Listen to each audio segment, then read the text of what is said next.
Welcome back. This afternoon, we are taking a closer look at the impact of Texas's abortion laws and the impact they're having on miscarriage care. A new report from the Texas Tribune details the experience of an Austin woman who is suing two hospitals, accusing them of mishandling her miscarriage. Eleanor Klibanoff is the reporter behind this story. She's joining us. Thank you for your time. Thanks for having me. Tell us a little bit about what happened to this woman.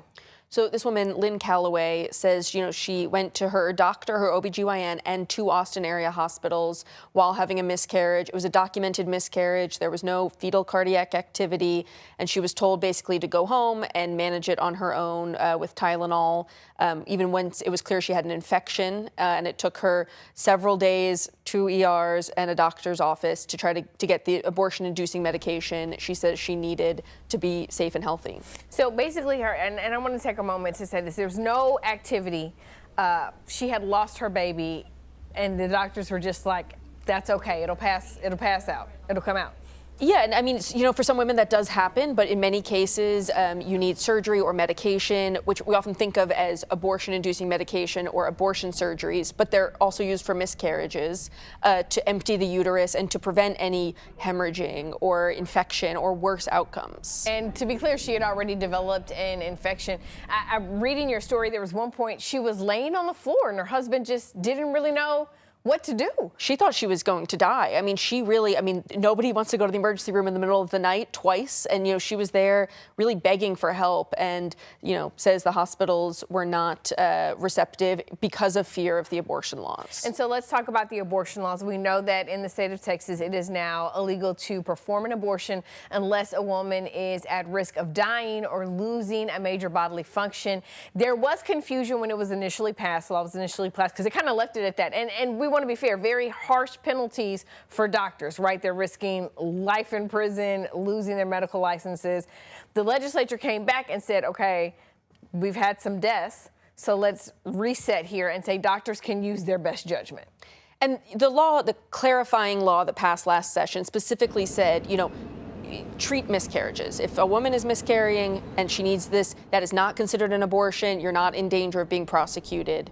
Now, doctors remain very fearful. I mean, we see this in this case. We've heard this from other doctors, just saying that the penalties are so high. It makes it, you've got an ER doctor in the middle of the night making a very tough call and saying, I'm just going to let this one sort of send this woman home and hope everything's okay.